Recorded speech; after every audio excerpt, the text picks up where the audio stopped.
Howdy, howdy. Welcome on in to the pre-show before the free show on a Thursday. Hello. It is a Thursday, all day actually. Mm-hmm. Welcome into the pre-show before the free show. I'm your friend Greg. That's your friend Ashley. And it is Thursday. It is now October. It is, if you want to call this spooky season, you could now call it spooky season. It's been spooky season. It hasn't been, no. In the hearts of many. See, Everything is spooky if you give them the spooky hands. we were talking, this is an embarrassing thing to admit, but yesterday we were discussing, like, perhaps for a future social media segment, the spookiest Texas high school football teams, right? Mm-hmm. And there were some obvious ones, like the Dumas Demons, right? What else did we come up with?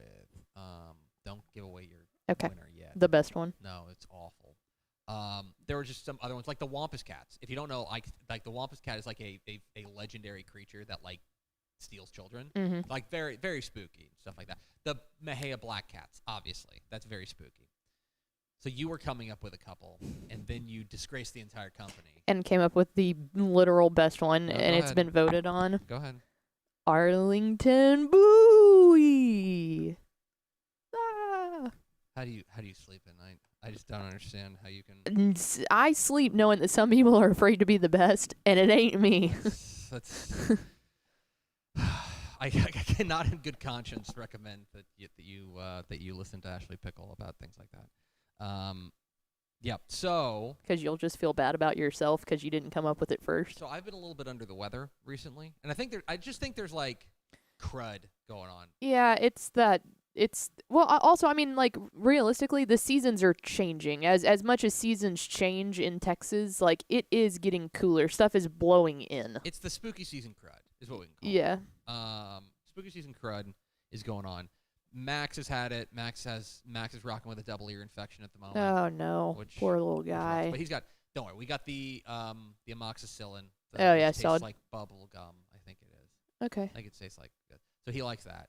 I will Do say they this- still have the kid ibuprofen that's liquid and it's orange? Yes, but what Oh, they've done, that stuff tastes so I'll good. tell you what they've done. Like, and all like of our mixed kids, berries. both of our kids, have been very good medicine takers. Like Oh. sometimes, like whoa, my hello. God. Good We've morning. never had to like worry about getting them to take medicine and stuff. Mhm. They've like, and I think part of it is that like usually they make it taste pretty good, right? One of the things that they have done recently is that they have decided that, because I think they probably got complaints from millions of mothers, Mm-hmm. they have like dye-free medicine, and so Oh. it's like clear or white, and so it's like it still tastes the same. Apparently, Yeah. I haven't tasted it, but it still tastes the same. It's just it won't stain your clothing when your kid inevitably dribbles it down there. That's fair. Okay, that makes sense. But so the crud's going around, right? Last night, I'd been feeling a little bit under the weather. I Mhm. probably, in hindsight, maybe I shouldn't have come into work yesterday, Mm-hmm. but whatever. I also didn't sleep well last on Tuesday night, so I was like, all right, I'm gonna go to work. I'm gonna start making moves on this. Mm-hmm. And I went and took. It wasn't NyQuil. It was the Theraflu. Okay. Theraflu T with like, but it's got its same. Like same, the PM version. Same crap. Yeah. It still knocks you out. So I and my wife slept in the other room because she didn't want to get the crud because she's getting on a plane tomorrow. I woke up at about 8 o'clock. When did I text you?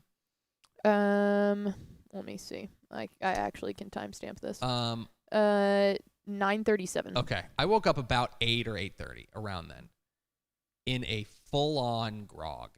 I mean, I was still in like the coma. Mm-hmm. And I text and I was like, I gotta plan the show. I gotta play, like I have to like shake my head out of it and stuff like that, try to get up to speed on this. And so I texted you what I can presume is only nonsense. Mm-hmm. And just say, me late, show happening, will be okay. Yes. But I will say I don't like being sick, but I do love like the knockout juice. I'll tell you what. Yeah, I am. Medicine hits me really hard. Always has. I don't take it very often, so when I do, it definitely I feel the effect of it. And if I am going to take anything that has like drowsy mix in it, Yeah. I have to take it by like 7 p.m. Yeah. and just knock out, or else I will be There was one time I was so stinking. I felt so bad because I couldn't sleep because I couldn't breathe, and I was like, this is my only option. And I think I took it around like 9 or 9:30. I mean, I was conked until noon the next day. And it's like when I'm a morning person, that does not happen. I know. Yeah, it was pretty. I'm mostly out of it now, but I guess let's find out on the show today how much of it. I'm drinking more delicious community coffee. Very because nice. I need to get back up to speed. Anyway, we're gonna make it. Hit the theme, Expo.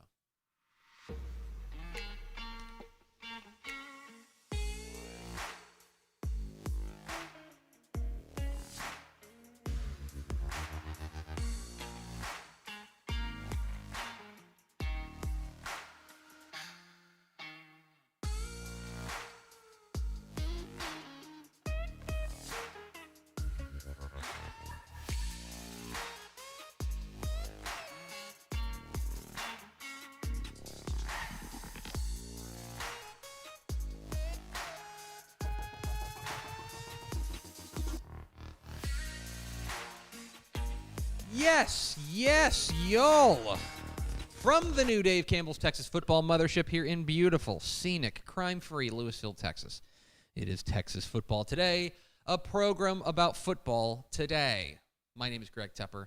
I'm the managing editor of Dave Campbell's Texas Football Magazine and TexasFootball.com. Thank you for spending part of your day with us. Whether you're watching us live, TexasFootball.com, Facebook, YouTube, Twitter, all the places, or listen to us on the podcast, which you can subscribe to on the podcast vendor of your choice. Either way, thank you for doing your part to support your local mediocre internet show.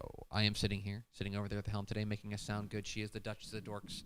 They call her Miss 305, Dale Ashley Pickle. Dale, everyone. Happy Thursday. Happy It's Thursday, game day. indeed. Today is Thursday, October 3rd, 2024, 56 days till Thanksgiving. Happy birthday to Jeff Tepper. Oh, Uncle nice. Hefe. Today is the birthday of Uncle Hefe. Happy birthday, Jeff. Yes. My younger brother turns an age today. Yeah. And it's, I don't know. I'm sure you feel the same way because you have a younger brother as well. Whenever they get older, you're just like, that's not true. How many years apart are you and Jeff? We're 5 years apart. Okay, because, Jake and I are 6 years apart. So that's like, I've noticed with people, like, for instance, Mallory's brother came into town yesterday to surprise her dad. Congratulations to her dad, Todd. He is retiring. Yeah, Todd father. So that rocks. But they're only 2 years apart, so it doesn't hit as hard. I was like, no, when you're substantially older than your younger sibling, when they hit those milestone birthdays, it's like, oh, God. Yeah. I don't like thinking about how old my brother is now because what does that say about me? Anyway, happy birthday, Uncle Hefe. It is episode 1804. On today's show, folks, big show, big beefaroni show today. We got my top 10 Texas high school football games of the week. You will not want to miss that. That's not a threat. Like, I'm just kind of saying it's probably going to be a good segment. Call the ambulance, but not for me. We're going to switch some things around. Coming up after that, we're going to talk with the Texas High School Football Hall of Famer himself, the great Craig Way, will join us on Thursdays. Here we'll talk a little bit about Texas high school football as well as Texas in their open date, correct? Yeah, Texas beat Mississippi State last week. Yeah, okay. Yeah, because then they gear up for the Red River. Red River, that's right. Then we're going to have the picks, my high school football predictions for week 6 of the Texas high school football season. Time has no meaning. Math. We will talk a little bit about our friends at Guardian Caps, and then we'll round it all out. Big guest at the end of this, as we will be joined by the head coach of the state-ranked undefeated Galveston Ball Golden Tornadoes. Coach Sheldon Bennight will join us. We'll talk a little bit about what they've got cooking, as well as one particular player that you may have heard of for Galveston Ball. We'll talk about that coming up here in the back half of the program if you stick around with us. All right, Pickle. No. Do we have first four through the door? Thank you. I was going to let you work through that one on your own. We sure do. It was, let's see, TJ Hudson. I'm going to come back to the second one because the second one gets comment of the day so far. Boy, but TJ Hudson came up with like a WTF promo for you guys. He did. So he should be first. Ed McElroy, Joey Hill. Let's go back to my friend, your friend, everybody's friend, BJWB, Big Jiggly Water Balloons. I love Big Jiggly Water Balloons. currently eating a 4-piece spicy tender from Chicken Express as he watches, or as Damn. I can't assume, that they are watching this program. Damn. You know what? You're winning. You want to talk about living your best. You want to talk about the American dream. Yeah. That right there. Like when if you'd gone back and asked for John Adams, hey, what do you wish for people who live in your nation after you put pen to paper, he's going to say, I wish that people could be eating delicious chicken tenders and watching an internet show about high school football With the screen name Big Jiggly Water Balloons. We've never been more back, to be honest with you. Sir, thank you for your service. All right, Pickle. Week 6 of the Texas high school football season is nigh upon us, kicking off tonight. It is the big open date week of the year. I believe it's like a third of the UIL 11-man teams are off this week. But that doesn't mean we don't have great games, including my top 10, working through the NyQuil, top 10 Texas high school football games of the week, starting with number 10, Idalou and Wall. Idalou and Wall going at it in a big game out west. There's a lot of open dates in the year. One thing I think people will notice about this, there's a fair number of open dates in the small school ranks, but this one is a really interesting 3A Division II matchup, and I kind of started thinking about like why these two teams are playing one another, especially considering, look, this is I believe this is a within a region game. Yeah, these are both 3A Division II Region 1, so they could realistically see one another twice. I will say though that this is a matchup of two teams that are in 5-team districts, and so they're probably each looking for a district game or a non-district game here in week 6. I'm really interested to see what Idalou does coming off of their first loss of the year. They lost to Shallowater in a heartbreaker last week. I want to see if they're able to bounce back against a Wall team that has not given any quarter to any particular teams. They have one loss in the year into a 4A Brownwood team. But they also have a win over Monahans. They have a win over Jim Ned, which is a win that has aged extremely well. This is a really fascinating ball game. I think this has all the makings of a low-scoring game. 24 points probably wins this game. 24-21 feels like exactly where it's going to land. But I think it's a fascinating ball game, especially in a non-district setting here in week 6, where kind of intra-regional, non-district small school games are hard to come by. Idalou and Wall. Number 9, Tatum and Texarkana Liberty Ilo. Let's go east. Talk a little bit about this game, which I think has a lot of implications as far as how the rest of the season could shake out there in East Texas. Tatum has bounced back into our state rankings. They've done the snip snap type of thing. But they have jumped back into our state rankings after I think really rallying recently. This is a Tatum team that I think is playing extremely well, especially quarterback Ja'Cory Bradley, who's been very good. Caden Tatum, their running back. It's a guy on Tatum named Tatum. Feels right. Sometimes God smiles on us. Liberty Ilo opened up district play last week with an open date, which is interesting. And so they've had 2 weeks to prepare for Tatum. Their offense with Trip Basinger, I think, has been really, really fun to watch, if a little uneven. Remember, a couple weeks ago we were talking about Liberty Ilo taking on, I think it was Carthage? Yes. What? Yes. Carthage really got the better of them. I want to see if this offense can bounce back against what is a good Tatum defense, which has been playing particularly well. And more importantly, Liberty Ilo has had 2 weeks to prepare for the flexbone offense of Tatum. How does that play out? Fascinating game, number 9, Tatum and Liberty Ilo. Number 8, Benjamin and Cherokee. Let's talk a little bit about state-ranked 6-man football in a game that I think will tell us a ton about both of these teams. So Benjamin, I think very famously, is without their top player for the past couple of years in Grayson Rigdon, who transferred and played in the 11-man game there at Columbus. They have been bobbing along at 2-1. Their one loss on the year is to Borden County, but they do have a win over state-ranked Follett, which is a really impressive victory. So they've got simultaneously like a good win and like a mediocre loss, which is interesting, which is going to make this game against Cherokee all the more fascinating. Cherokee is up to number 4, I believe, in the state rankings, and they have been kind of humming along. Their win last week over Sidney, 60-14, as a state-ranked Sidney team, that's their best win of the year. This would be their best win of the year if they can beat Benjamin.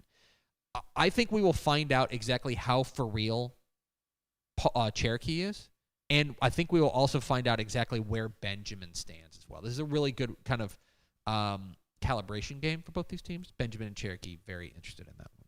Number 7, Corpus Christi, Calallen, and Sinton. So no rest for the weary for Sinton.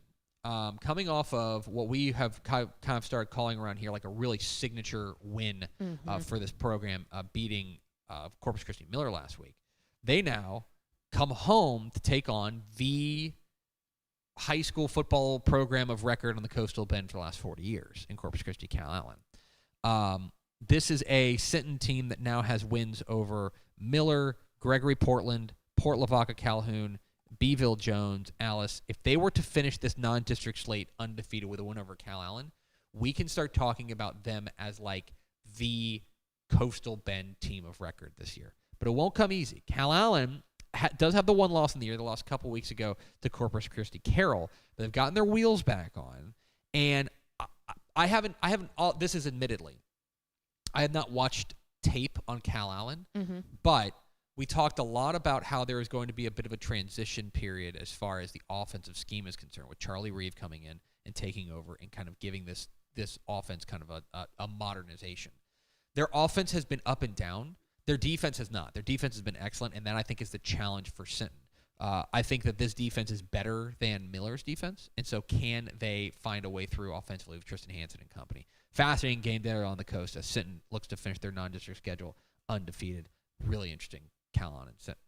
Number 6, Coppell and Denton Geyer in a must-see district game that I think, I think with all due respect to maybe a team like Louisville, I think this is probably for the district title in District 5-6A. Geyer has been, I think, exactly what we thought they were, which is high ceiling and low floor. They have been uneven to start the year. They have a spectacular win over Aledo. They got launched into the sun by North Crowley. They needed overtime, I believe, to beat Flower Mound last week in their district opener. It's a decent Flower Mound team, but certainly Coppell. It was a 3-0 Flower Mound team. 3-0, but Coppell represents a step up from Flower Mound. Yes. This has been a team that I think has looked young. They have a lot of exciting pieces, but they also had 200 yards in penalties last week. They take on a Coppell team that enters as a top 10 team in the state, coming off of a drilling of Hebron last week. This is, in my opinion, the toughest 6A test for any of these teams. Obviously, Aledo represents a pretty significant step up. For Coppell, I want to see if they can continue to get that offense humming with Edward Griffin, Tucker Cusano, and company. And then, can they hold down, can that defense, which has been very, very good all year long, just giving up 21 points a game, can they hold Geyer in check? Geyer's got to play a clean game in this game to win it. This is a fascinating one-score game. I think what Kevin Sperry does plays a huge aspect into the Geyer thing, too. He's definitely got the juice, but sometimes it's not super consistent. That's exactly right. He has been up and down. When he's good, he's real good. Yeah. And when he struggles, they struggle. And that's kind of where they're at. So, and Mallory and I were talking about it the other day. It doesn't, to me, it seems like when Geyer's really good, they always have like just a really reliable running back that they can just also be able to hand the ball off to. I think they're missing that this year. So it really falls down to what the receivers can do. I think you're right. Coppell and Geyer, huge game in District 5-6A. Number 5, Port Arthur Memorial and Galveston Ball. We're going to talk with the head coach of the Galveston Ball Golden Tornadoes coming up here at the end of the show. Sheldon Bennight will join us live. They've got a huge test rolling into town in Port Arthur Memorial. This is a state-ranked matchup in 5A Division I. And for Port Arthur Memorial, they have one loss on the year, but that is very, like, they're 4-1, and I think there's an argument to be made they're better than their record indicates. Their one loss on the year is on the road at Fort Bend Hightower, who is in overtime, which is an undefeated 6A team. Okay? Like a state-ranked undefeated 6A team. They don't have a bad loss. They have what you would call a good loss. And I am absolutely fascinated to see the star power on display in this game, especially on the defensive side. Michael Riles for Port Arthur Memorial has been absolutely spectacular. I want to see what they do up against what has been, perhaps the most dynamic playmaker in Texas high school football in Jonah Williams, the outstanding do-it-all star for this Galveston ball team. He is a threat to change the game on every play. That's the highest compliment I can pay him. But I think he's not alone. Quarterback Kaiden Barker, I think, has grown a lot. This is a game, I think, where we will find out how well Galveston ball can stop the run, because that's exactly what Memorial wants to do. This is a huge game down there in District 9-5A Division I in the state-ranked showdown at Kermit Corville Stadium in Galveston. We'll talk with Sheldon Bennight of Galveston ball coming up here at the back half of the program. Number 4, Port Neches Groves in Huntsville. So we'll talk about this in the picks. Huntsville is a team that is not to be trifled with.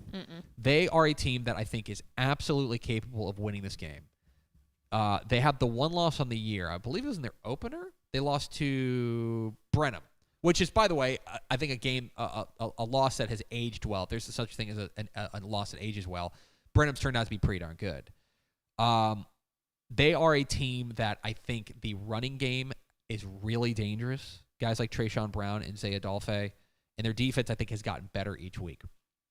A lot of this is about Port Neches Groves and what in the heck last week was. Because they played Montgomery Lake Creek, and they won 62-56. The defense was just not existent. It just wasn't there, and they were getting gashed. Now, here's the thing. It didn't matter because PNG's offensive line was just blowing open holes every time they had the ball, and Isaiah Nguyen and Blair Chatanier were able to just run wild themselves. But is that a red flag? Is that a concern? Huntsville is I'll just say this. If PNG plays like they did last week, they will lose this game on the road in Huntsville. They will lose this game if they play like this. And I don't think that's a hot take. I think Huntsville is capable of slowing them down enough that if they play like that, they're not going to win this game. However, this is one of those things where it's like, I think if they go to Huntsville and they win a typically like PNG win of like 31-14, right? Then I think we're just like, okay, they had one hiccup and it's kind of back to business. Fascinating ball game in District 8-5A Division 2. Number 3, Rice Consolidated in East Bernard. This game I think has snuck up on people. Let me tell you something. Rice Consolidated is a team that we should be paying a lot of attention to. They are 5-0 right now. And more importantly, their defense is giving up 4 points a game. They have given up 0, 0, 0, 6, and 16. And by the way, those last two are against Hallettsville and Bowling.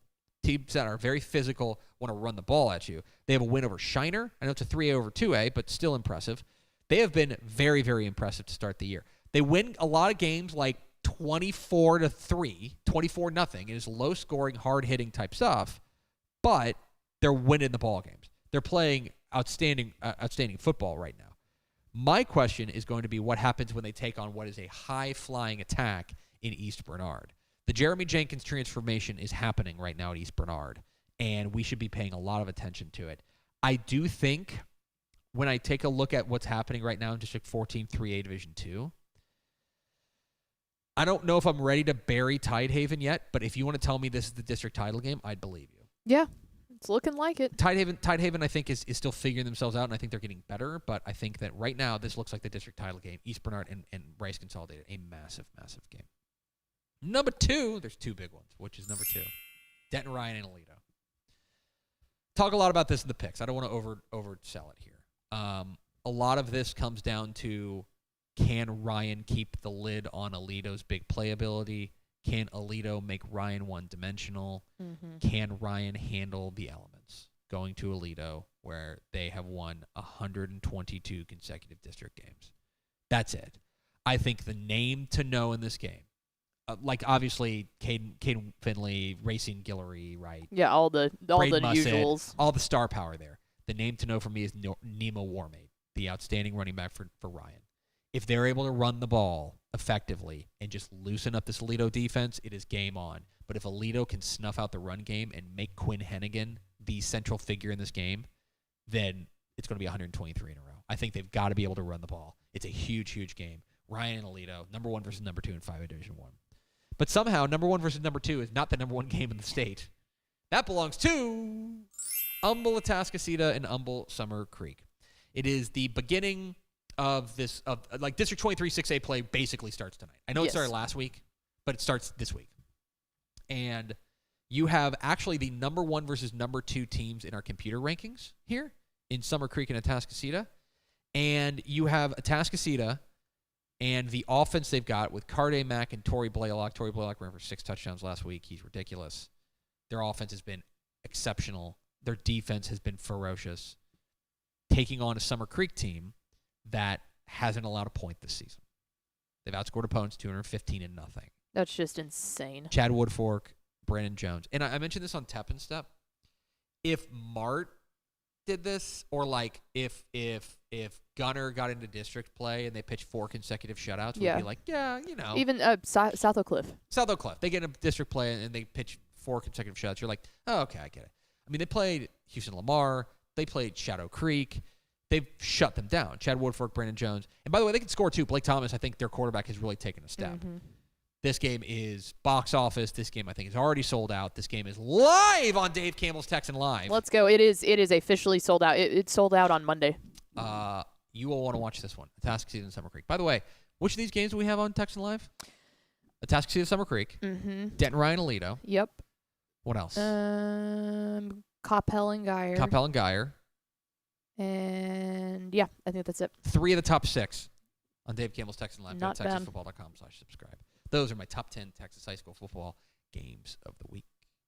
We're Texas Football Today. We're here Mondays and Thursdays on TexasFootball.com, talking football in the Lone Star State. You can follow us on Twitter at DCTF. Like us on Facebook, Facebook.com/Dave Campbell's. Follow us on Instagram, Instagram.com/Dave Campbell's. And, of course, see us at TexasFootball.com. TexasFootball.com/subscribe to become a Dave Campbell's Texas Football subscriber. Watch high school football live tonight on your device at TexanLive.com if you become a Dave Campbell's Texas Football subscriber. Go to TexasFootball.com. Yeah, we got Bridgeland Cy Springs tonight on Texan Live. That's a big one, too. That's a big one. That's the best Thursday game. That was like number 12 on my list. Yeah. To be clear. Big games this week on Dave Campbell's Texan Live. Make sure you check that out. Coming up here in just a moment, talk with the Texas High School Football Hall of Famer Craig Way will join us to talk a little bit about football across the Lone Star State. But first, a word from these valued partners.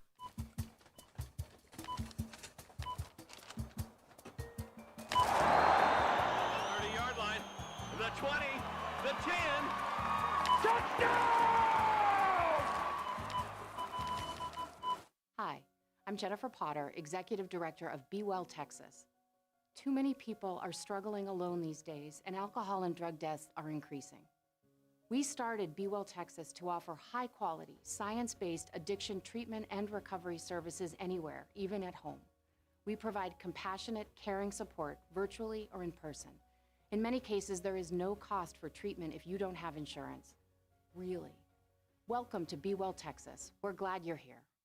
Hey DFW residents, get your grocery essentials in minutes, not hours or days, with Wing Drone Delivery. Forget about last-minute trips to the store when you need things like cereal for breakfast before school, medicine for a cold, or snacks for a movie night. Wing's drones get you quick, no-contact delivery in as fast as 15 minutes. Say goodbye to last-minute grocery runs and say hello to more of your valuable time. Sign up today. Back here on Texas Football Today, I'm Greg. That's Ashley. Pickle, let's go to the hotline. We are pleased to be joined, as always, on Thursdays, but at this new and improved time, with the voice of the Texas Longhorns, the Texas High School Football Hall of Famer, is our friend Craig Way. Mr. Way, how are you, my friend? I'm doing wonderful on a midday Thursday. Hope you guys are doing well too. Wait, by the way, I should tell you that you got bumped. The reason that he's doing this, and I'll just be clear, you've been bumped by Sheldon Bennight at Galveston Ball. So sorry, but he's coaching a 5-star athlete there, Jonah Williams, and we could kind of talk to you whenever. Listen, I have been bumped by far worse than Coach Bennight, so it's easily accepted, and he's got things rolling pretty well. He does. I've got a big game this week against Port Arthur Memorial. I want to ask you about what your week looks like this week. The Texas Longhorns are off. They are one of the many teams across the state of Texas that are taking an open date in week 6. So as the voice of the Texas Longhorns, but also as the high school football voice of record across the state of Texas, what does an open date for you look like this week? Half open. as you mentioned, there's no Texas Longhorn activity. So Linda and I will be making our way up to the Dallas-Fort Worth Metroplex later this afternoon. And obviously, I'll be in studio with you and Erin Hardigan for our High School Scoreboard Live tomorrow night. So that part is the work part of it. And then there's just kicking back. I'm actually taking a couple of days off from the office. So doing that and coming up, and Linda and I, being hopeless old yacht rockers, are going to go over to Arlington to their nice small venue at the Arlington Music Hall and see, wait for it, Ambrosia tonight. So for those of you in the yacht rock, you'll understand. So that's tonight, and then just enjoy the weekend. Wow, that is definitely a choice to be made tonight. That's okay. Well, I'm excited. I'm excited for you. That's the most important thing. I don't know that if you offered me a ticket, I'd join you, but I'm glad that you guys are happy. Yeah, hey, maybe the best part of the evening is the fact that there's babes around the corner, so there's chicken before music, so there's good. That's pretty good. All right, Craig Way, the Texas High School Football Hall of Famer. Let's talk a little bit about, we're at the midway point, really, like quite literally, of the regular season here at Texas High School football season. And looking across the landscape of what Texas high school football has brought us through the first kind of couple or first half of the season, I guess kind of in broad strokes, would you classify this first season of the season as being more chaotic than normal, the standard amount of chaos, or more chalky than ever? Where would you fall as far as what this first kind of swath of the season has looked like?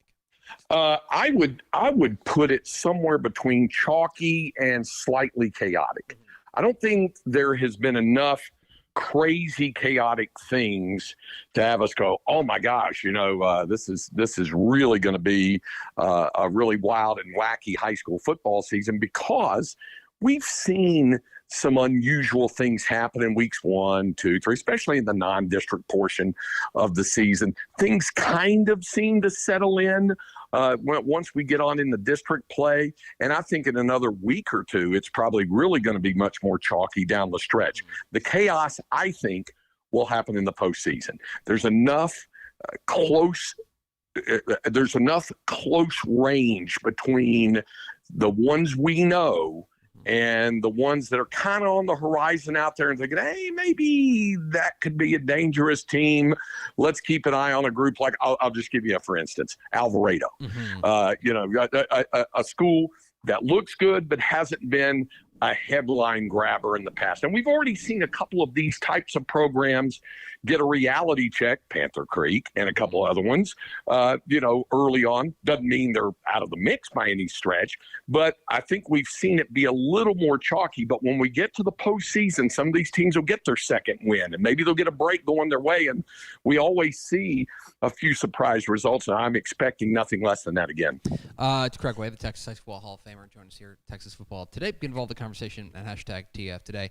All right, Craig, the other thing that's interesting, I think, about Week 6 is that because of the way the districts are set up, you have a number of teams obviously in district play, another large swath of teams, about a third of the UIL 11-man teams off this week that are taking the week off.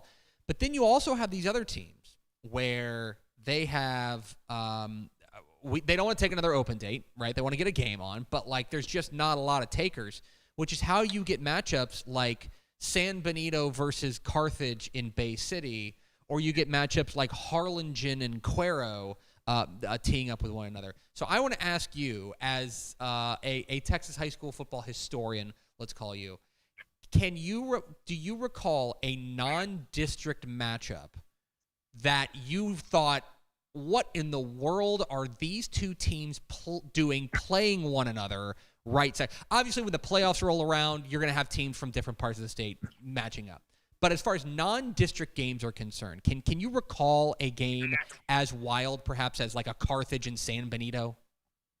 Not within the boundaries of the states. I think it would have to go out beyond it. And remembering, I guess it was Tyler Lee back in the day against Cincinnati Moeller and things like that. The out-of-state intersectional battles across at South Lake Carroll, playing schools down in South Florida, things of that nature, the ones within the state boundary. When I saw the San Benito-Carthage matchup, I smiled broadly and said, okay, that's good. And you know who would love to have a matchup like that?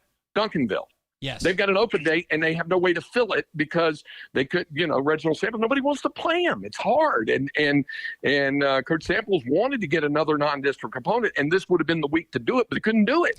So the schools that are able to fill it, good for them, and good for San Benito, and good for Carthage to be able to line up and play those, because they're few and far between and kind of rare to happen the way they have. Yeah, to pull back the curtain a little bit, I got a text message from a coach in like about a week before the season started, and he said, "Hey," and it was like a 5A coach. He's like, "Hey, our team just dropped, like the team we were playing. I think they were playing some out-of-state team. They just dropped the game. We're not going to be able to play them. Do you know anybody who's open in week 1?"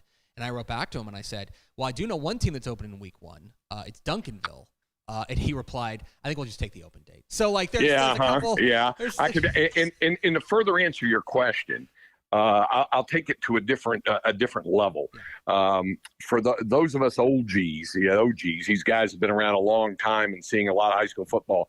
I can just tell you that over the past few years, to see not a non-district matchup, to see a district matchup in recent years, the likes of Dallas Carter against Venus. That would it would just make your head spin. The Salina against Kimball.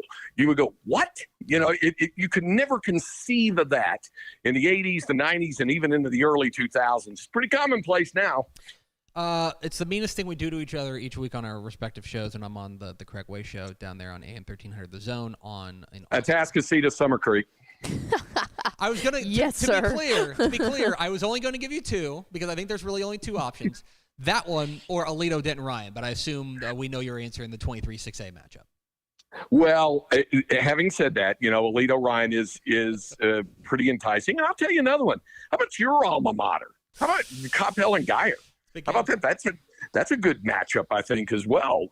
There's several good ones around, but I think Atascocita and Summer Creek is at the top of the list. Atascocita's uber explosive offense. Summer Creek, we're still waiting on them to allow a point. Hadn't done it yet. So I think that's probably the primo matchup, although Ryan and Alito in that 122-game district win streak for Alito, as you pointed out when you were on my show a couple of days ago, George W. Bush was the president of the United States the last time Alito lost a district game. So there's enticing elements to both, but forced to choose only one, I'd probably lean to Atascocita, Summer Creek. He's Craig Way. He's the Texas High School Football Hall of Famer. Joins us every Thursday. Listen to him on AM 1300 The Zone down there in Austin on the eponymous Craig Way Show. And then see him on High School Scoreboard Live tomorrow night, 10:30 p.m. on Bally Sports Southwest. Craig, appreciate your time, my friend. And safe travels. Enjoy Ambrosia. Yeah, if anybody wants to see me, just drop by the Arlington Music Hall tonight. That's where we'll be in camp to watch. And John Ford Coley is leading it off. Remember, he was real popular in the late 70s, early 80s. It was England Dan and John Ford Coley. Unfortunately, England Dan is no longer with us, but John Ford Coley will lead it off before Ambrosia. I remember that for sure. Yep. Thanks, Craig. See ya. There he goes, Craig Way, the Texas High School Hall of Famer. Joins us every Thursday here on Texas Football Today. Coming up for a little yacht rock DFW this week. You gotta love it. I will say this. I don't want to go listen to Ambrosia. I would go hang out with Craig and Linda, though. Oh, absolutely. Like understandable. I just go chill. Yeah, I'm just happy for Miss Linda that Craig's taking a couple days off. That's not a frequent occurrence. So we are Texas Football Today. We're here Mondays and Thursdays on TexasFootball.com, talking football in the Lone Star State. You can follow us on Twitter at DCTF, like us on Facebook, Facebook.com/Dave Campbell's. Follow us on Instagram, Instagram.com/Dave Campbell's, and of course, see us at TexasFootball.com. It's now time, Pickle. Week 6 of the Texas high school football season kicks off tonight. There are 535 games scattered hither and yon across the state. I previewed a small amount of them and made some predictions. Here's the picks, my high school football predictions for Week 6 of Texas high school football season on Texas Football Today. It's the midway point of the 2024 Texas high school football regular season, and if it's anything like the first half, we are in for a ride. These are the picks.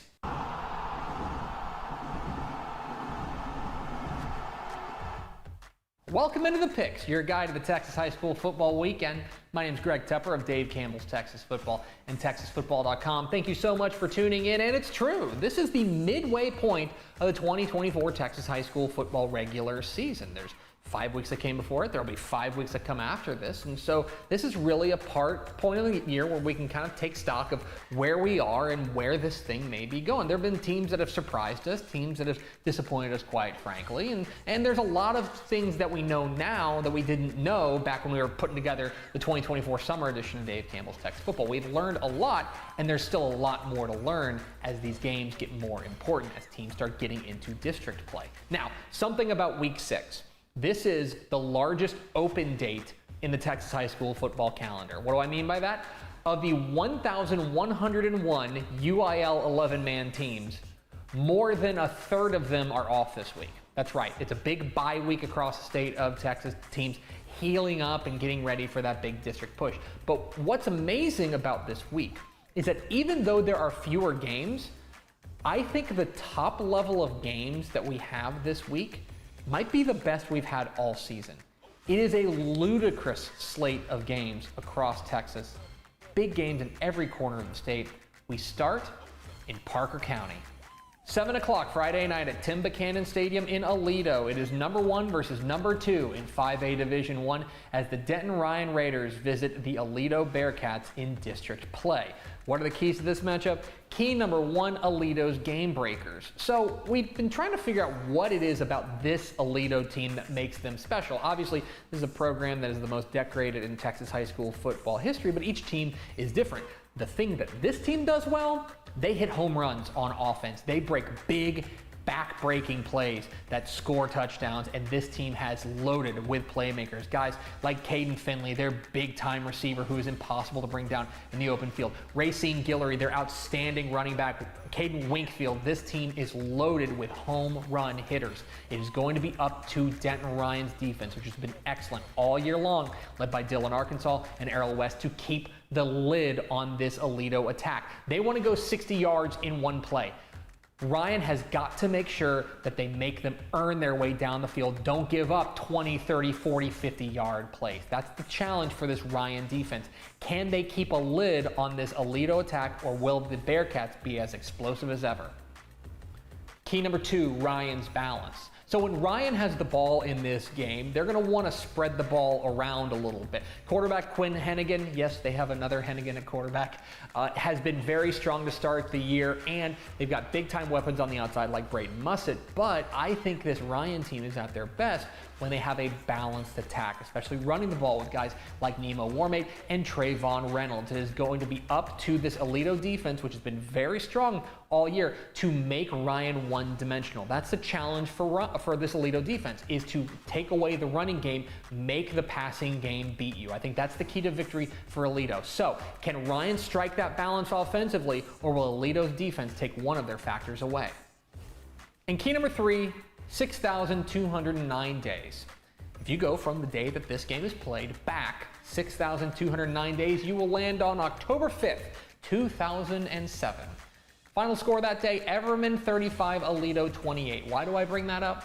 Because that is the last time Aledo lost a district game. They have won 122 consecutive district games.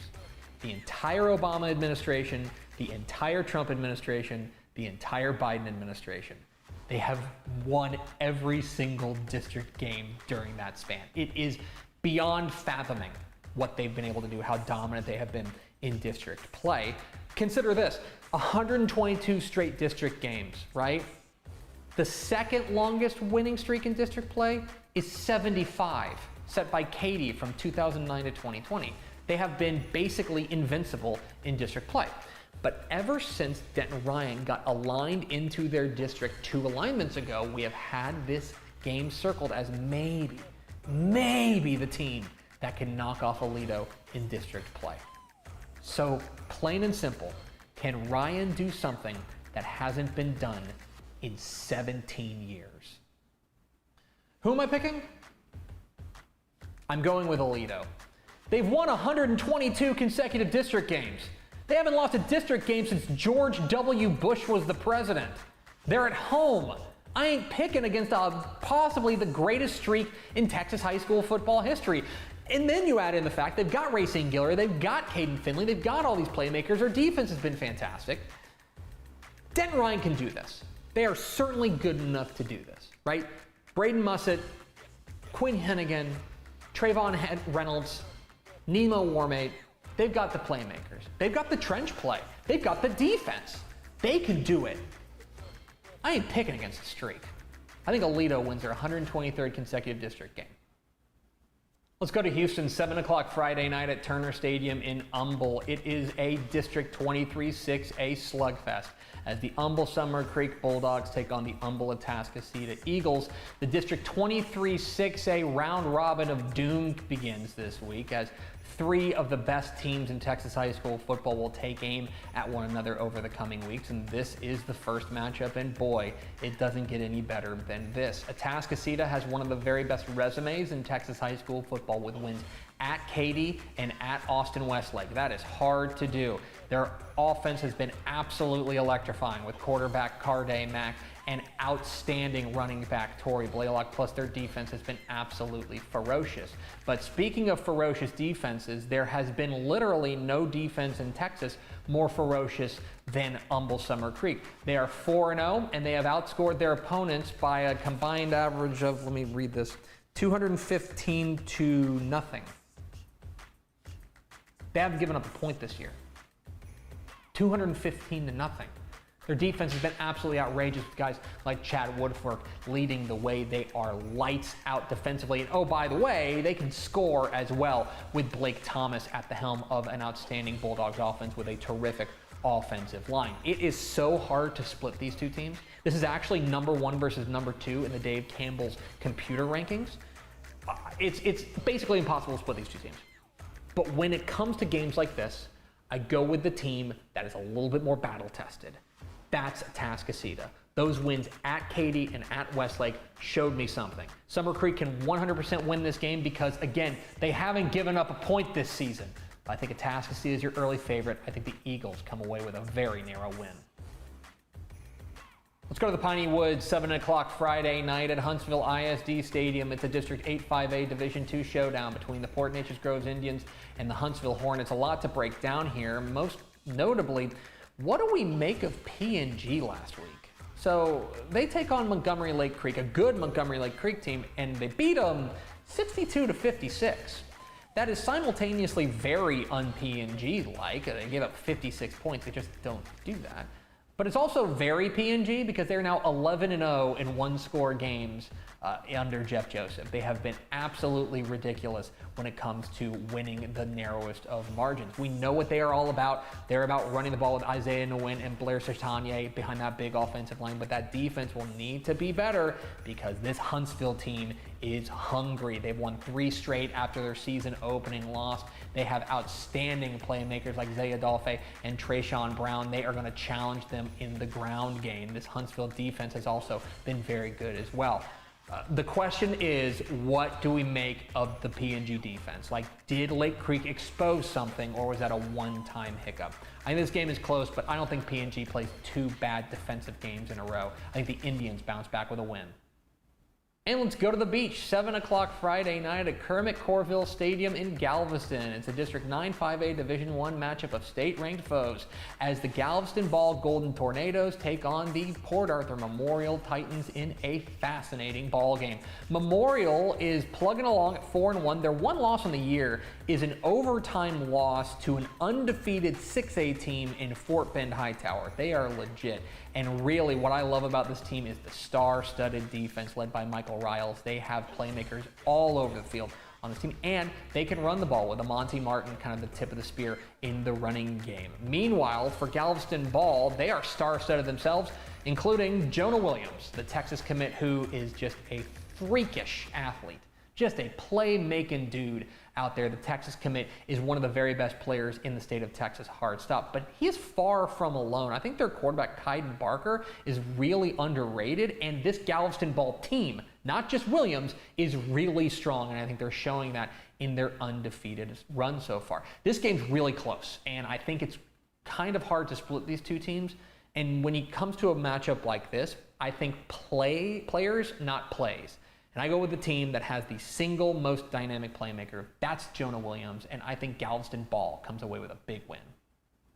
But those are far from the only big games in Week 6 of the Texas high school football season. Let's get to the lightning round. I like Bremond to bounce back with a win over Wortham. Big-time matchup of unbeaten state-ranked teams in 3A. I like East Bernard over Altair Rice Consolidated. And Cedar Park gets a win over Leander Rouse. Melissa keeps rolling with a win over Lovejoy. Bridge City gets a win over Viter. And College Station takes down Pflugerville-Hendrickson. I like Canyon Lake over Fredericksburg. Klein Kane beats Magnolia. And coming off of a signature win over Corpus Christi Miller, I think Sinton gets another one and beats Cal Allen. Canadian bounces back with a win over Shallow Water. Grapeland bounces back with a win over Alto. And give me Victoria West over Kerrville Tybee. Sneaky matchup of unbeatens. I like Corpus Christi Flower Bluff over Weslaco. East give me Yoakum to take down Blanco. And Wall gets by Idalou.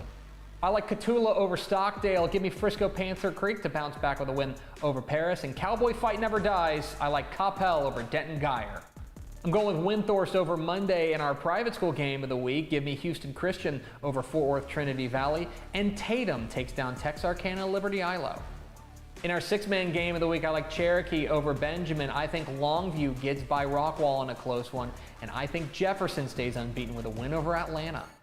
I like Abilene over Amarillo. In the weirdest game of the week, I like Carthage over San Benito. That is a game that's actually happening. And in San Antonio, I like Cibolo Steel over San Antonio East Central. I like Cy Springs to keep rolling with a win over Bridgeland. I like El Paso del Valle over El Paso Chapin. And in another weird cross-regional matchup, I like Harlingen over Cuero. I like Crum over Van Alstyne. Give me Lake Belton over Georgetown Eastview. And it's a big rivalry game in Laredo. I like United over United South. I think Muleshoe's offense keeps rolling with a win over Dalhart. Give me Paradise to get by Bowie. And it's the big game in Pearland. I think Pearland beats Dawson. Port Isabel keeps rolling with a win over Roma. And staying in the Valley, I think PSJA North keeps rolling with a win over Harlingen South. I'm going with Seminole over Hereford. And I like Stratford in a close one over Childress. And those are the picks. What am I wrong about? Which games did I leave out? Leave comments down below. Don't forget that subscribe button. Follow us on Twitter at DCTF. Like us on Facebook, facebook.com/Dave Campbell's. Follow us on Instagram, instagram.com/Dave Campbell's. And of course, see us at texasfootball.com. Thanks for watching. Enjoy Week 6 of the Texas high school football season. We'll see you.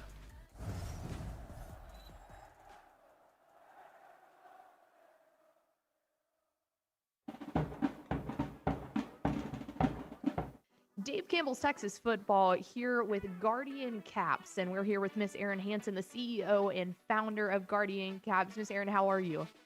Doing well, thanks. So excited to have you on. So for anybody who might not know what Guardian Caps is, go ahead, tell us a little bit of the story, how it came about, and how y'all are at where you're at now. Sure, absolutely. We have a material science business that we started about 30 years ago. So my husband's a chemical engineer by education, and we solve a lot of problems for a lot of companies. And about 2010, I guess, someone came to us to work on a coating to flex the exterior of a shell. And that was just way too ahead of its time. You know, that was back in the era of the big bangs, and you wanted to hear those two helmets crashing together. And at the same time, our son, Jake, was playing football he was a middle schooler. And so after raising 4 daughters, we were like, okay, it's time to get into football. And I think we knew a little bit too much, and we're not happy about those helmets crashing together as much as, you know, ESPN highlights. We're happy about those hits. We saw it very differently and just said, you know what, there's got to be a way to have all of the fun and benefit of football without some of those repercussions. Absolutely. Player safety at the peak of awareness, I feel like now. Yes. How does the Guardian Cap work? So obviously a ton of science, but dumb it down for us a little bit for the normal people. How can we understand how it works? Do you know what? It's really more of a simple machine. It's amazing how well it works for you know what it is. It's just we feel that the hard shell benefit certainly has its benefits that was created to eliminate skull fracture, and it does that. But then it's what about helmet to soft tissue? What about helmet to hand, helmet to helmet, helmet to ground? And so it's just a pad that goes on top of the football helmet. It's lightweight, about 7 ounces. This is what a cap looks like. So it's super, super lightweight. I mean, it's, less than a Kleenex box. And it just floats on top of the hard shell helmet. And it connects with 4 elastic straps around the face mask. So it's not altering that helmet. It's not making that helmet, different in any way. The helmet still does what the helmet was designed to do. We just give it additional benefit. So those hard hits are just softened. So you're taking those hard hits, and if your hand hits it, it's a lot easier. If I asked you to hit your hand on the table as hard as you could, you'd like there to be a pad there.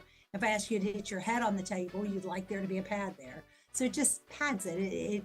The linear impact is softened, and then it moves because it's floating with those elastic straps. So it's redirecting that rotational energy and not grabbing. I hear a lot of feedback. Well, what if it grabs? It doesn't grab. Coefficient of friction is less than the hard shell helmet. No grabbing.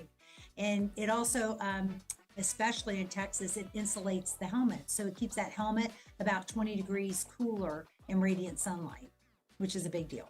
Absolutely. That's interesting about the movement. So obviously you said this idea started off when your little guy was down in junior high playing, but It's definitely not just junior high kids. It's not just high school. What levels of players wear Guardian caps? All of them. I mean, we set out for that young youth developing brain, but the reality was all of those equipment changes filter down from the big guys. So we've got about 500 colleges in them, all the big schools in Texas. We've got all top 25 of the top 25 Power 4 teams. So, Texas, A&M, Tennessee, Georgia, Alabama, you name it, those guys are in them. And then probably 500 colleges, about 5,000 high schools. And then the NFL mandates them for all practices, for all players except quarterbacks, kickers, and punters. And the CFL mandates them. So all levels. That is quite impressive. How did you get involved with the NFL, and what was y'all's reaction? I mean, this was kind of your brainchild. What was your reaction to seeing the NFL guys, the best of the best, out there wearing Guardian caps?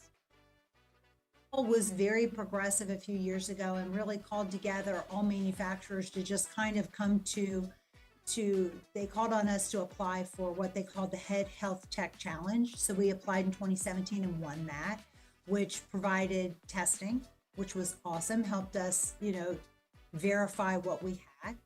And then in 2020, they decided to allow it because they had so many feeder D1 guys coming in who had won it and were asking about it. 2022, we got a call 2021, we got a call from the Rams because in the first practice, Matt Stafford went to throw, rotated his thumb and cracked it on a helmet. Ooh. And so they wanted everyone in front of Matt Stafford to have on a Guardian. So that was the first time we actually saw it in use in the NFL.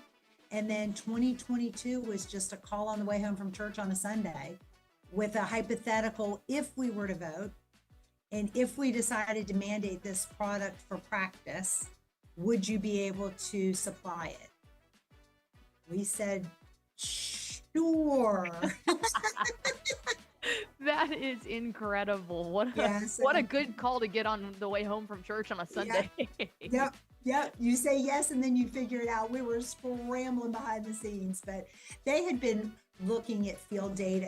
Obviously they had the lab data from where they had tested in 2017, and they continued to test and continued to listen to their college feeder programs and things. So it was pretty exciting. Oh yeah, incredible accomplishment so far with y'all's business and protecting athletes from every level. What's the long-term goal for Guardian caps? What we've been able to do in football, then we shrunk it down and we're launching hockey. And so we're trying to do the same for hockey players. We have a loop product. I think I had it here. It's just a padded headband that we partnered with CNET. So it's a padded headband for flag, cheerleading, rugby, soccer, all the other sports where you don't have a hard shell helmet. And then we've got a better lacrosse ball called the Pearl Lacrosse Ball. That's the official ball of the NCAA. So instead of being rubber that hardens over time, it stays grippy. And then we've got Guardian Infill. It's a bio-based infill that goes in the turf fields to keep the fields about 28 degrees cooler, because those fields are just burning hot. And they're filled with crumbed rubber that's very abrasive and filled with, it's ground up car tires. It's trash on the field. And so we decided to engineer an infill. So lots of good stuff. Everything with the player safety, player performance in mind. Absolutely. And then before we let you go, I would be remiss not to ask, where can football teams that are looking to invest in Guardian caps go to be able to implement those in their programs? Right. So we're excited. We're in Dixon, Shields, and Academy now. But if you go to guardiansports.com, we do offer bulk discounts for teams. So we try to make it as affordable as we can for those youth leagues and those high school programs, for sure. That is fantastic. She's Miss Erin Hanson, the CEO and founder of Guardian Cap. Erin, thank you so much for joining us, and thank y'all for everything that you've done to advance player safety. Absolutely. Thanks for having us and spreading the word. Back here on Texas Football Today. Pickle, let's go to the hotline. Let's go to the beach. Yeah. Are you okay with that? Oh, yeah. We're pleased to be joined by the head coach of the undefeated state-ranked Galveston Ball Golden Tornadoes, Coach Sheldon Bennight. Coach, how are you? Good. How you doing? I'm excellent. How are things in Galveston? Oh, doing pretty good so far. We're playing pretty well this year, and just in the middle of preparation right now. So you caught me out here at the end of our athletic period. So, well, you calling me? We're pleased that you would take some time for us, because I know you're a busy man. I want to go back to, you are now, in your fifth season there at Ball, and you took over a program that had one winning season in their previous 10. The first season was 2020. Everything in the world is going on. You guys go 1-8, but since then, the last 2+ seasons, you guys are 24-3 in that time. What is the difference now between the program that you're a part of and the program that maybe you inherited? Well, the main thing, I knew there were some athletes down here, and what we really focused on was discipline and character, and those are the things. And when focused on that, we started having a little success, and the kids really started to buy in, and match that with athletic ability of these kids, then that's kind of been the difference, and the administration in the schoolhouse, they really buy in and help us a lot as far as working together on the character issues and the discipline of the team, and kids are really taking to it. You guys are off to a fantastic start, and I want to talk about a couple of your playmakers. One of the guys that I've been so impressed with is the growth of your quarterback, Kaiden Barker. This is a guy who feels like he's getting better every single week. What is it about what you're getting from your quarterback right now that has you guys rolling?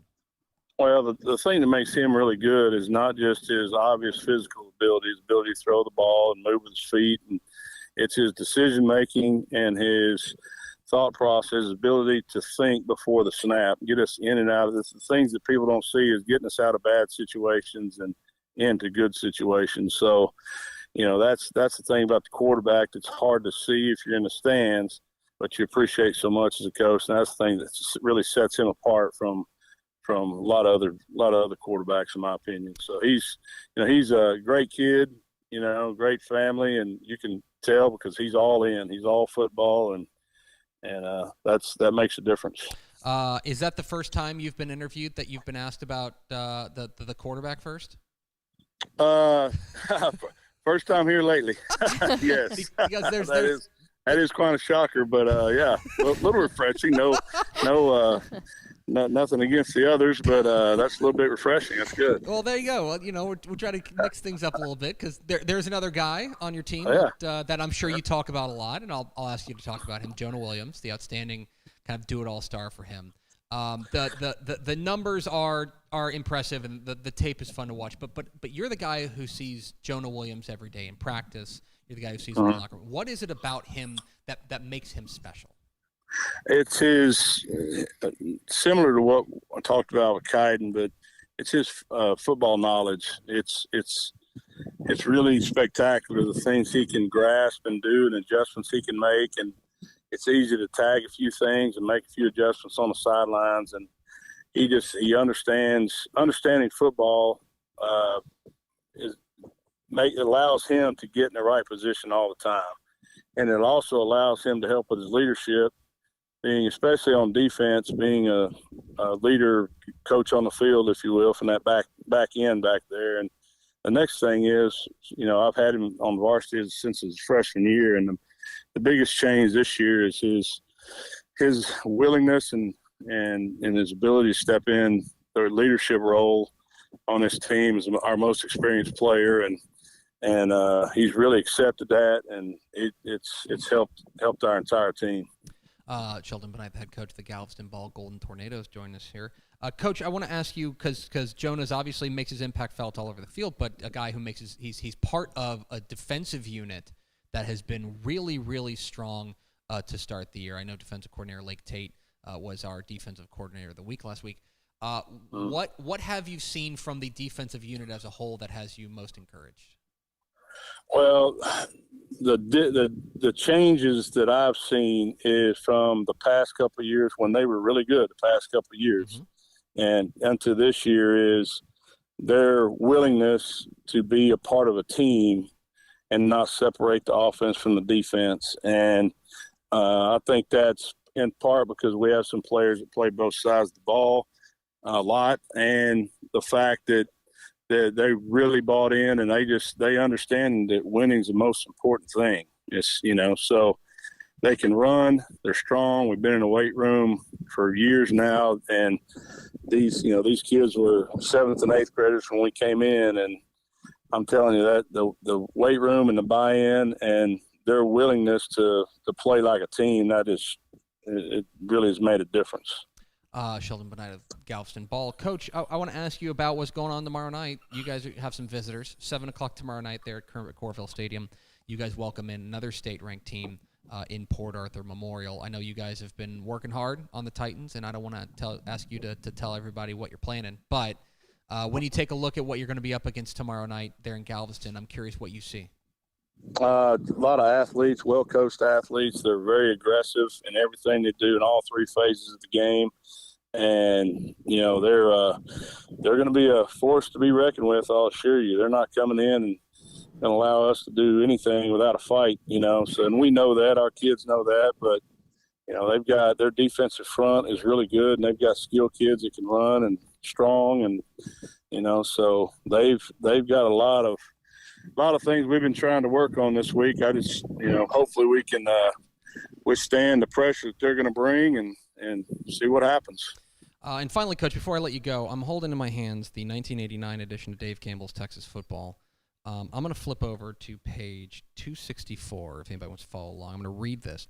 Developing a line to support the return of some solid players is the key if Evant hopes to avoid a repeat of last year's 1-9 record. The Elks welcome back 6 starters each way, including quarterback linebacker Sheldon Bennight, 5'11", 200, 4.8, who had 1,367 yards of total offense in 1988, plus Darrell Bates, Judd Wall, Jason Parrish. Coach, I mean this sincerely. I think you're the first Evant Elk we've ever had on the show, and we've been doing this for 9 years. I do not doubt that at all. Y'all are bored to be looking that up. I'll tell you what. I guess my question is 4.8. Do we think we can dial that back up again, or what are we thinking? 4.8. Are we? Maybe my GPA right now, not my 40 time. Yeah, unless we're talking about a 20-yard dash, I don't know. I think it's absolutely fascinating because Evant, small town. That's why I'm confident. Small. You're the confident. And yet before this, you were at Galena Park North Shore, which is one of the largest schools in Texas. That had to be a little bit of whiplash, right? Well, I amazingly enough, I started off in 6A and never been below a 5A. I don't know, something about it really being from a small town and taking those values. I grew up on a farm and all that, and all it was work. And growing up on a farm, you were ready to go to college and get a degree because I didn't want to spend the rest of my life on a farm. But taking those values to big school, that I don't know, it really meshed well with me, and I don't know, it's something else, man. I've been a long time, just 30 years, and I appreciate you giving that 89, 88, 89 business out to the public so they can kind of figure out my age. Well, listen, that makes you, I'm doing the math in my head, 37-year-old Sheldon Bennight here. There you go. Texas There you Football go. Tonight. I like it. Coach, we sure appreciate your time. Congratulations again on the fantastic start, and best of luck tomorrow against Port Arthur Memorial. Well, I appreciate it. Thanks for having me on. Absolutely. There you go. Sheldon Bennight, head coach of the Galveston Bowl Golden Tornadoes, joins us here for Texas football today. And yeah, Pickle, I told you that before. I was like, I got to look this up because I know I was kind of looking up Coach Bennight, getting ready for the interview, and you see Evant. Oh yeah, and America's team. You're like, let's he's go. An elk. Yeah. The Pickle family is big fans of Evant. We're big fans of Evant, so that rocks. Evant right now, this is according to Wikipedia. I looked this up. Evant has a population of 426 according to the last census. You pass by their football stadium when you drive through town. The high school pops up first on, like, if you're heading down south, it's on the left side, and then you go down probably about another half mile, and the stadium is right there. I was driving the swag wagon down there one time, and I thought about stopping, but I needed to get home and make dinner in time, so I wasn't able to make it. You just go to the junction of 281 and 84. Yep. You'll be in Evant, America. It's the home of Sheldon Bennight, who is now the head coach of the state-ranked Galveston Ball Golden Tornadoes. We appreciate his time. Let's go over to Ashley Pickle for America's second favorite segment. Final thoughts? You got some questions from the peeps. I do have questions from the peeps.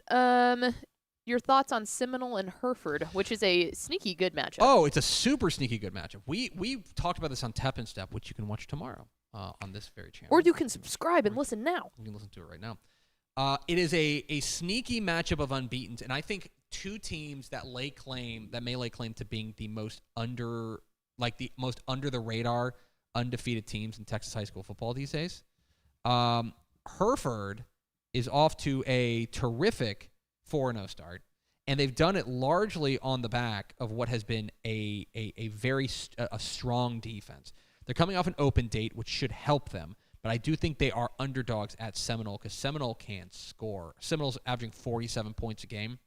I think Seminole is your favorite in this one, but it's a non-district game getting ready for two teams that are in 5-team districts. And so this is I think a perfect tune-up for both of these teams, each of whom I think, let me make sure I don't put my foot in my mouth here.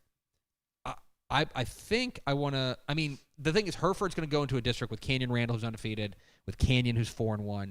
I'm not giving up on West Plains. Dumas, I'm not giving up on them either. So they're going to go into a tough district. I think Seminole's the favorite in their district.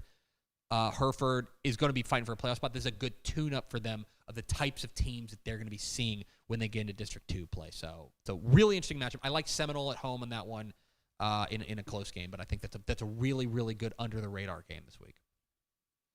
If you could pick the perfect championship game, whether it be high school, NCAA, or the Super Bowl, what teams would it be? It does not matter what the years are. Oh, so we're just talking like the two teams that I want to see, like from any time frame? Yeah. You know, it would have been sick.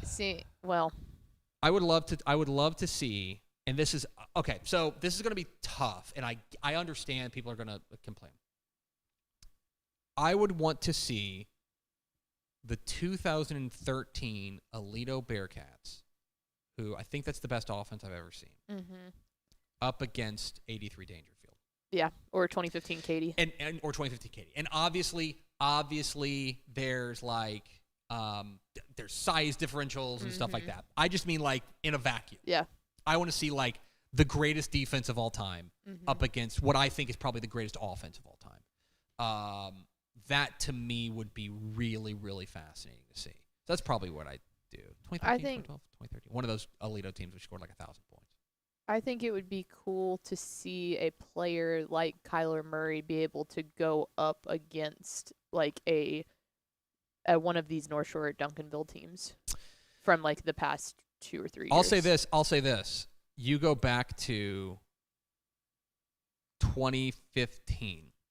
That was the year after Kyler graduated. Yeah. And that was when who beat them in the semifinals?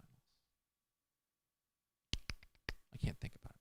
I would love to see like Kyler up against like that 2015 Katy team. Yeah. That would have been, and just see, because that was a that was a brutal unit, that defense for Katie. I would love to see that. There's a couple of them. That's an interesting, that's a good off-season fodder, too. Yeah. I might write up a stupid column about that. That'd be great. All right, you got one more? Yeah, shout out to, that was our guy, Big Jiggly Water Balloons. Oh, man, he's on came up. What a like, big day for BJWB. This rocks. Yeah, one more. Has a team won state that had at least 6 losses? If we don't know that, what is the most losses a state champion has had in a season? Boy, I mean, Gilmer had 4 of them last year. Gilmer had 4 of them. I want to say, I would need to look that up. I don't want to speak out of term.